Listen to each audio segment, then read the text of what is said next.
and welcome to the Backyard Art School. So as you can tell, I'm actually not at the backyard. Today I am out at the beautiful coal loader, which is the center of sustainability. I am with my mom and also Archie, our dog, and we're walking around today to have a look at the North Sydney Art Prize. Archie, yeah, we're gonna go. And with that, I'm just gonna spin around because I got Archie.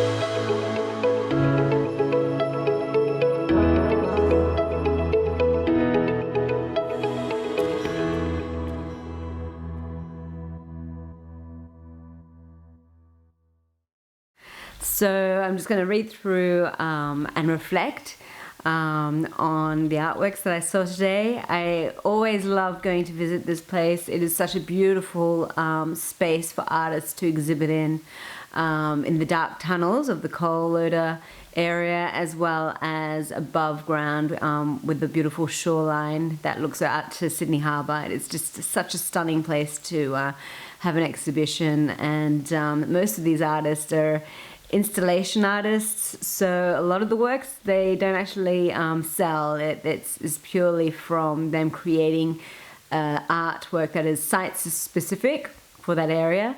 So it was a place for storing coal in its days, but now it is a space of educating people about how to sustainably live, including having a one of the largest community gardens, which shows different methods of growing food at home from your own gardens in small areas. It is an amazing space to go to and visit, even when there isn't an exhibition. So I'll just go through the artworks now of what I saw today. Once we went into the coal loader, and it was called Five Tatings. To me, it actually reminded me of water vibration, and that's what I saw when I was looking at these, or snowflakes. So yeah, it was interesting to see that they're actually representing portholes, which I wasn't really thinking of when I saw Donna Marcus's work. The next one that I saw, we were walking through the tunnel, and this is pretty amazing. I loved this. So it says, "What's Your Chips?" is what it's called, by Simon Grimm's. Gulls so perfectly adapted to urban life and the scourge of holiday makers everywhere. They fly gently overhead before descending in a raucous flock to snatch your chips and ruin your day by the seaside. First exhibition as part of the Vivid Lights in 2019. So he was also an exhibition at the Vivid, which is also another exhibition I'm going to be going on and creating a video of. So the next sculpture that I saw, a really powerful one by Monica Scarboletti, and this is called The State of Things. It's made from plaster, wax, bushfire debris, driftwood, charcoal, and it is amazing, this work. It was very powerful, and I loved the way that I could walk around it and see all sides of it. The State of Things responds to the harrowing black summer bushfires that ravaged our country in 2019 and 2020. Part of a larger body of work regarding eco-anxiety, the sculptural installation narrates the devastating impact of climate change in our unique landscape. Very powerful. I really love that one. And this one was quite an interesting creation by Susan Davey, which is called The Return. And it was created by clay, paper, jute, bamboo, red iron slip, shells. And it's a compostable sculpture, which is created from materials connected to the coal loader. a response to its complex land usage histories, sustaining the Camaragal people, industrialization, and the environmental impacts. It examines the circular flow of materials, removal from natural systems, states of flux, then a return to earth through decomposition.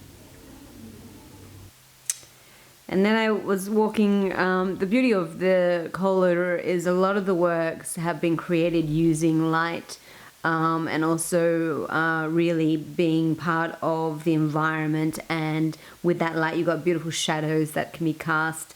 And there was a series of small cages that you walked through, which had little canaries inside, and it was created by Anita Bosenberg, Rhonda Nelson, and Anna Russell. So those are 3 artists that created this installation called The Canary in the Coal Mine. The cages, with their sad cargo of dead canaries, speak of the urgent need for action on climate change. They suggest the trap we are creating for ourselves by continuing business as usual. Powerful. And then there was this really wonderful, another one that was illuminated, but it was created using old photos of the coal miners that used to work at the coal loader in history. And this was created by Deborah Redwood, and it's called Black Gold to Black Devil. Black Gold to Black Devil refers to the history of coal. The coal loader is part of that history. Coal pushed everyone into the industrial age. These days, coal has a demonic role in the climate change story.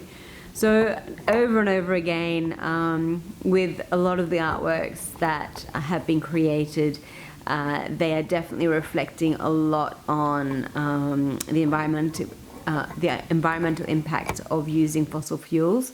And you'll see this reoccurring with each of the interpretations of the artists that have been exhibited. And another lovely illuminated work that I was really impressed by was by Allison Hayes, and it was called Biomorph. By illuminating nature, the ultimate designer, its most intimate secrets are revealed. Patterns, textures, and intricacies are uniquely interpreted by the viewer, and connections made to their own natural memories. In this space, we glimpse how we all interconnected, that we are nature, and remember our responsibilities to it. Very nice. And then in the tunnels, you can walk through into these smaller rooms, and each of the rooms had a different artist that was installing artworks. And with walking through, you had these incredible rock walls that really presented the artworks beautifully as a gallery in themselves. And yeah, it's a really amazing space.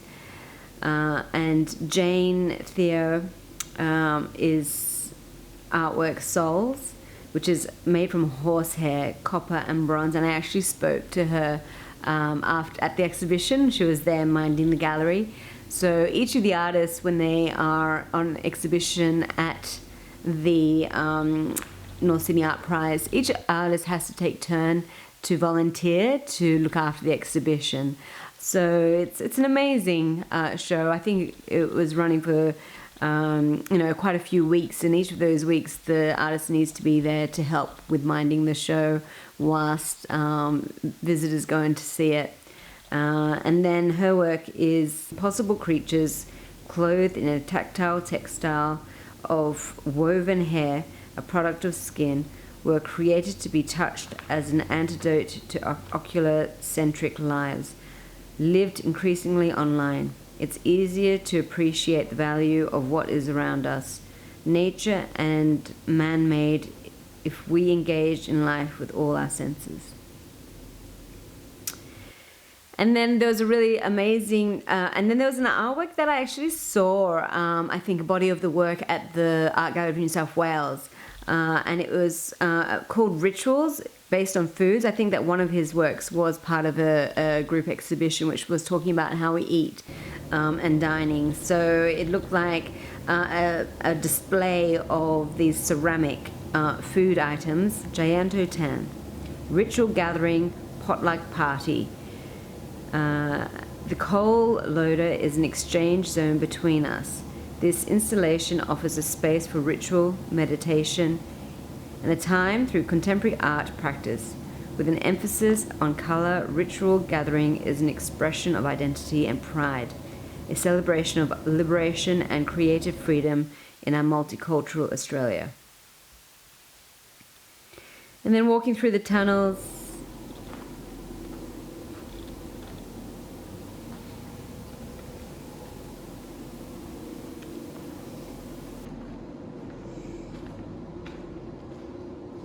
so the fluorescent artwork was created by Catherine Cohen and Gareth Jenkins. The Everywhere Anywhere is an immersive sound, light, and sculpture installation which draws on the sci-fi genre to present a biofuturistic world. It invites us to imagine a new future of toxic beauty.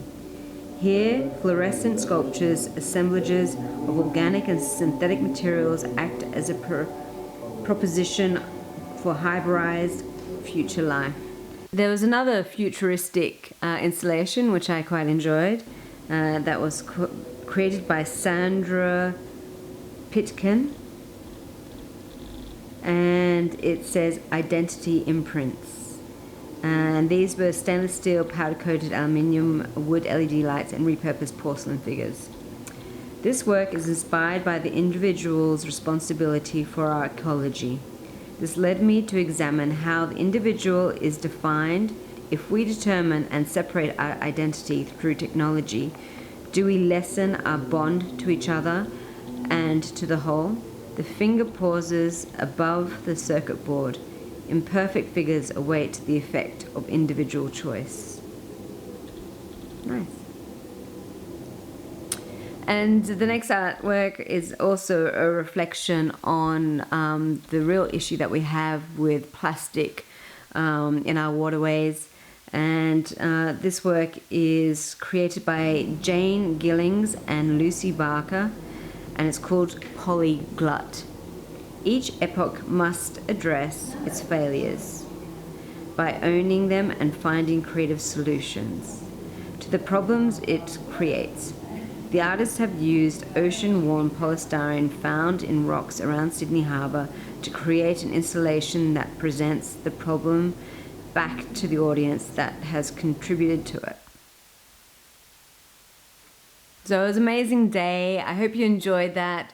I really love going around and having a look at exhibitions regularly, and I was very fortunate for my mum to come with me for her first day trip out after having a hip replacement that she's recovering really well at, and we really enjoyed looking at this wonderful exhibition, an incredible location, a wonderful place to go during the day if you have time. And it is still on for another week, so I'd highly encourage you to go and visit this exhibition and experience it for yourself. Thank you very much for joining me, and I look forward to seeing you next week.